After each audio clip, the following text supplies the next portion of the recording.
ta dapat maingon ta asa man kung lugar kung ang panahon nag-usab-usab. Kay usahay ang panahon, tungod sa panahon ang atong kinabuhi usahay mausab ko lang ato ang status sa atong life because of the season. Diba? Kung tigulan, di ang imong buhaton, usa man, siyempre magpayog ka, mag-raincoat ka. Alangan naman kung ting-init, mag-raincoat ka. Diba? So, musabay yun ka sa season. Diba? Musabay yun ta. Tingnan niya sa Ecclesiastes chapter 3 verse 1, Ida, to everything there is a season, a time for every purpose under heaven. Tingnan siya sa Bisaya, ang tanan nga mahitabo din sa kalibutan, mahitabo sa panahon, naghitakda sa Dios alang niini. So, naagoy appointed time, naagoy right time si Lord for us. Amen. So, ang pagutana, sa imong kinabuhi, kung saan kay right time ni Lord, wala pa siguro kung na timingan. No? Grabe kahit itong Sunday, di ba? Natay celebration. No? Ipapaliod to tatong Sunday. Ano man, atong igsuon, sa kadaghan ng simbahan na atuan niya, balin-balin siya sa mga simbahan, lukso-lukso siya mga simbahan siya, Pastor Mao di ay, nagmang pa siya kasama, asa pa di ako, pagka direct na siya, ningon siya, huwag galing ko nagingon niyang si Regio Casis, tingnan rin ko, observe Regio Casis. Kay, pareho po may, ang ubang simbahan dili perfect, kami po dili po perfect. Amen. Amen? Pero hindi siya, Pastor, kakaplag rin ko, dili nagbilong, nagiko ninyo. Ana siya. Amen? Natawa rago na. Kung doon ay malipay, natawo. Amen? Pagkakaon yung nagpaniod to. Joke lang. Pero tinuod na. Amen? Joke na tinuod. Hindi mo kapugan ang kasing-kasing sa tao basta malipay. Amen? Ano man, hindi siya, muna ni season, siguro sa una, season of, dahil ito yung season sa una, pero karon niko hunaan ka diri, praise the Lord, atong ipahimutang asa gyud dagay kadapit na ministry sa atong church. Amen. Libog ka kayo. Maglibog man gyud ta, maglibog bagay na pastor sa mga membro. Di ba? Matala bagay na pastor sa mga membro, no? Pero sundihan ka mo kay sunan, dili ka magmahay kung kuyog ra ka sa Ginoo, bisag nagkausap-usap ang season, pero kauban na gyapon nimo Ginoo. Amen. Ay panahon sa pagbalin-balin. Di ba? Dahil panahon sa wilderness, sa imong kinabuhi, doon na po yung panahon nga mo settle down ta. Amen? Nahinumdo mo, sa dihang nag-travel ang mga Israelita, gikan sa Egypt ay sa Yutang Saad, agi sila wilderness. O sa wilderness mga kaigsunan, during the night, doon na gitawag og pillar of fire, kay mo'y maghaya nila. During the day, maputo yung pillar of cloud para matabunan sila, dili sila mainitan. Grabe no? Pero ang ilang buhaton igsuon, kung every time move ang cloud, that's the time also na move sila. Amen? Amen. Sa panahon mga kaigsunan, na move ang pillar of fire, that's the time also na move sila. Mamina lang yun na sa move ni Lord. Mamina lang yun na sa season ni Lord, yun ang Ginoo. O sige, it's time to move, then we will move. Amen? Dili ta maguna-una, di ta magpaulahi.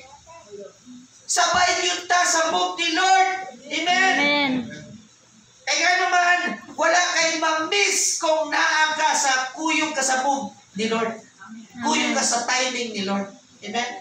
Sige niyo kung pray, Lord, daghan mo mga regrets sa life, daghan sa kong mga discouragement sa life, kung kabalo lang mo sa kong life.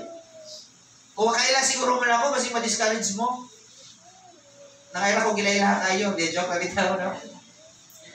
Tinood lang. Ha? Tao biya punta. Tapos tayo mga kasipyatan, no? Sa itong kinabuhi.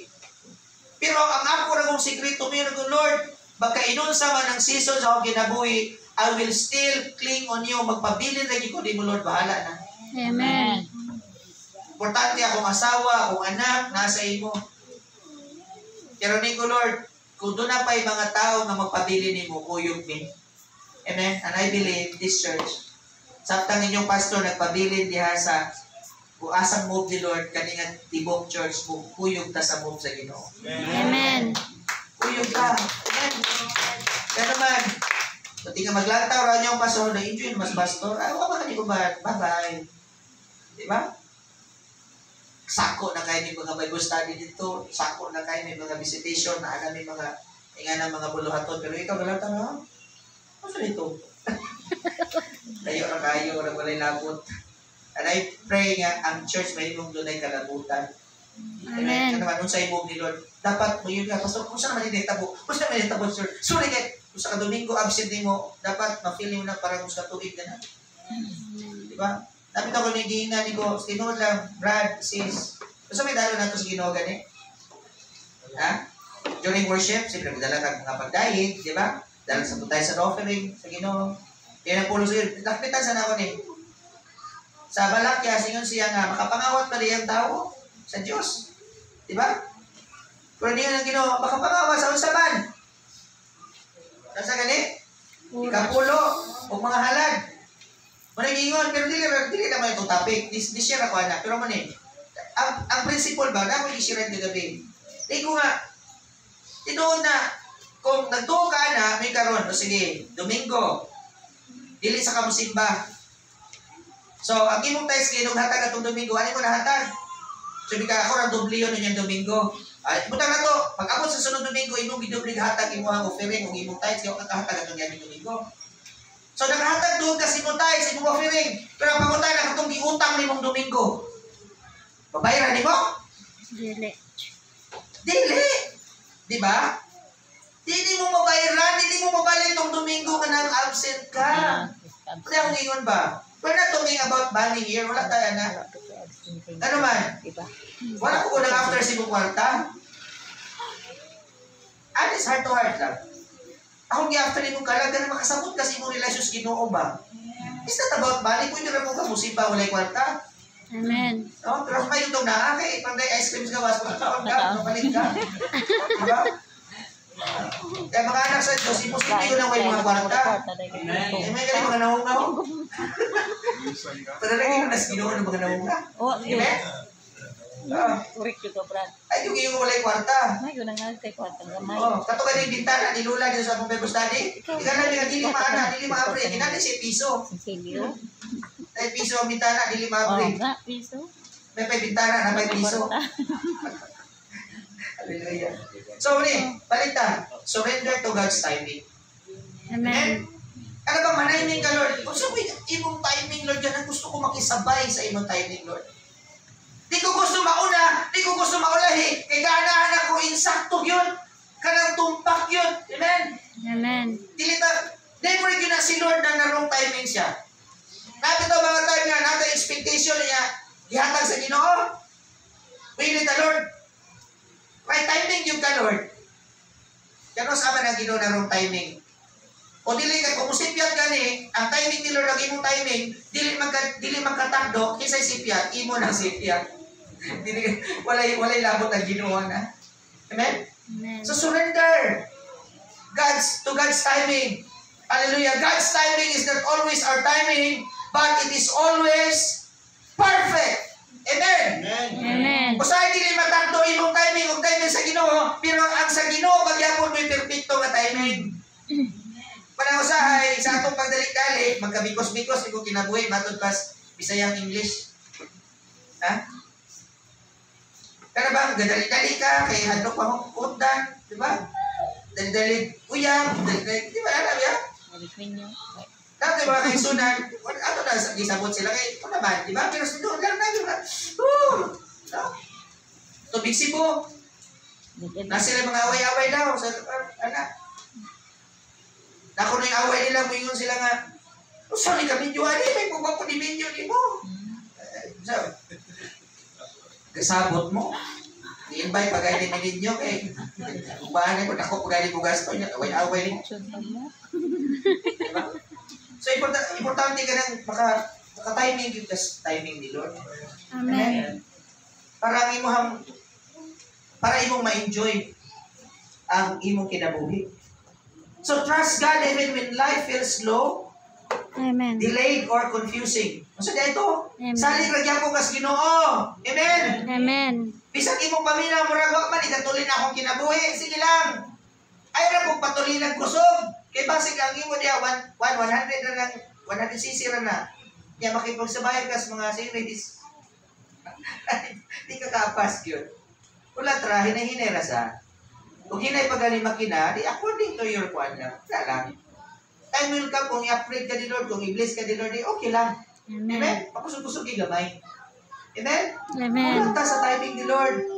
Sometimes murag delay, sometimes murag makalibog, pero salig ragyapon, surrender ragyapon kay Lord. Amen.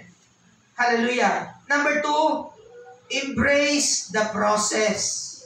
Basta may pasabot. Na mga panasok kinabog ang i-process dito sa Ginoo. Amen? Amen. No shortcut. Amen? Walay shortcut. Ano naman, kung mo shortcut gani ka, mahilaw-hilaw dyan ka. Amen? Naay gitawag sa Europe, no, labi na sa Spain, gitawag siya Iberian kuan kadang ham. Grabe no? Mahal ko no kay ng ham, pinakamahal nga ham sa tibok kalibutan. Grabe no? Ang usa ko no kabughama na kung ma-preserve siya mas dugay, mas dugay siyang gi-process, Mas lami. wabot siya na itag 3 years, usa pa na mo kaunon, Mas lami. no? Lamig na jud ko nung kaayon na. Wow. Pero kana ko nung dinalian nga ham, ko na lamig. Di ba? Kinahanglan mo lamig mo kinabuhi. Ayaw pagdali-dali. Amen. Dali tayo mo tapalit, dali ba? So, ganawan. Kama ko nagdalit, nagkamay. Kulang na sa process ni Lord.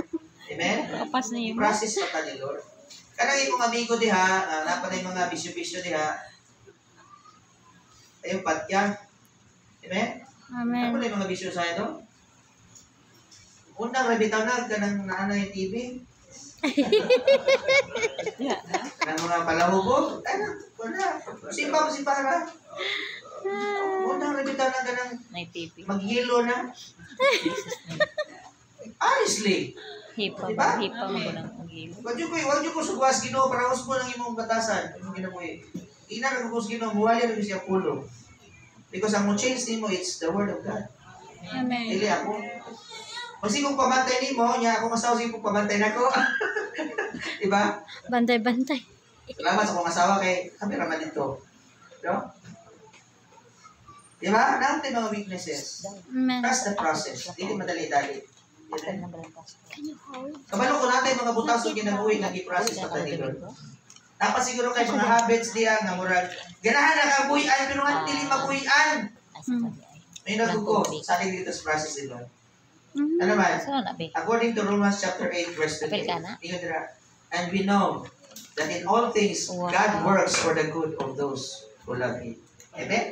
Amen. Kay kabalo man ta na ang tanang mga butang matupad sa Bisaya nasayod kita nga diha sa tanang butang nagbuhat ang Dios alang sa kaayuhan ni adtong nahigugma kaniya. Kadtong iyang mga tinawag sumala sa iyang katuyuan. Amen? Ngayon soon, Amen. basi kung sipyat ko ba, ako'y mga sala siguro, makakita mo sa ako ang kinabuhi, sipyat ko ana, ay betaw mo ka backslide ha? Amen. Ano man, di ba po perfecto pareho din mo? Kung Amen. i-process ka sa Ginoo, i-process at Diyos Ginoo. Amen. Honest na good ta? Wala tayo, wala yung Hindi mga na tayo perfecto. wala. Kalagay butan na Hindi iba. na tamang Diba? hindi na ko manglibak ni mo, anak ko'y panahon. Amen? Hindi na ikaw libakon sa imong mga sala, imong ginabuhi, bahala ka sa buhay mo. Correct. Kaon na Dahil kung magkapay-pirlo kay, grabe tapon. Di ba? Wala kung atong langit. Di ba? Ina, wala po subuha sa Ginoo para magbantay sa inyong mga sala. Correct. Amen. Amen? Amen. Isugo ko sa Ginoo para magwali sa iyang pulong. Kaya ang tinuod na itong magbalantay siya. Amen. Eh kung ako may magbalantay ninyo, di dapat bantayan tamo pati sa inyong balay. Sa Ginoo. Di ba? Okay ko kabalo sa inyong balay. Yayaman. Di ba? Ang tinuod yun yung magbalantay, katog yung Tuwas lang. wala ka nakakita. Pero siya nakakita, bisag asa ka. Amen. Hallelujah, kapalo na Ginoo, mas grabe para sa GPS. Amen? Ang Amen. GPS, kung ato ka sa building, sa ground floor, o niya, usahay di man na mabasa sa ikuan, GPS, kada nakasunod sa building. Dead zone man na. Pero sa Ginoo, wala dead zone. Isang makatago pa kang pastor, makatago pa kang brother, sister, Dayag kay kas mga pananaw sa Ginoo. Amen. So every season has purpose. Even the painful or quiet ones. Na mga panahon nga parang maglibong tao, sabi kapuslanan na niya akong life. Kasabot. Sige lang, napaka ng season. Ay, nanay purpose ito.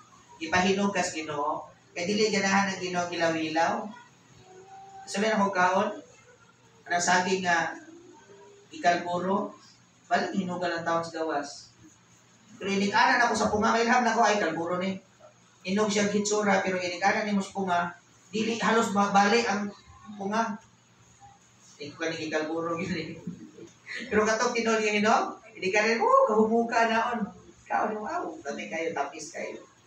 Ganahan ka mo tamis mo kinabuhi. Ganahan ka mo labi mong life. Embrace the process. Amen. Amen? Hallelujah. So learn the lessons God is teaching in each season. Kasi dito, makatunta sa unsa may leksyon nga gitudlo sa Dios sa matag season sa imong kinabuhi. Don't rush it. Ay, i-rush. Amen? Amen. Kaya naman mag-rush gani ka na extra bayad. Kamala ba mo? Anything rush na extra fees? Sa imong kinabay, mag-rush-rush gani ka, mag-extra fee yung ka, Brad. Lagi penalty na, Brad, or anak, extra payment. No? Pahimo ko ka-ID kahapon, dito sa kuan, i-concept sa internet, ako, sa messenger ako, nagkuhan ako ni Anto mismo, parang i-communicate na. Hindi ko pwede makuha, dahil, karon dayon, gamiton na ba, sir, sorry sir, pasig Monday ba ni sir, di ko alanganin mo kayo. Iko, dahil, pasig pwede dahil. Kay, among mga VIP dahil, importante kaya dahil, gabi na. Mga alas 6 kape na, yung masirado na sila, 6:30. Ana, 7 close na yun. Ya kay, before 7, ingon man nga, ready for pick up na daw. Pero before ato niyo siya, sir, kung imo nang i-rush, magbayad kang extra. Sa imong life, kung rush gani na, nago kay extra na, meron. Diba? Yes. Wala may na magbayad kang extra fees. Amen? Amen. Na sobrang dali-dali di mo sa imong kinabuhi, Magkabuli-buli. na plano si Lord, pero gusto nimong i-shortcut, usahay magkabunggo-bunggo ta, dili magkadimao, bayran nimong konsekwensya. Kaya i-rush ba nimo? Don't rush. Amen? Ulak regular das process ni Lord. Ikaduha, align with God's will. I-align na to sa will ni Lord. Proverbs chapter 16 verse 9, niyo diya, in their hearts, humans plan their course, but the Lord establishes their steps. Niyo diya sa Bisaya siya, ikaw ang naglaraw apan ng Ginoo, maoy mag-iya kanimo sa imong pagbuhat. Ikaw plano. Amen. Kaya kitang tao, itagadas Ginoo ability to think. Amen? Di ba ito mga robot?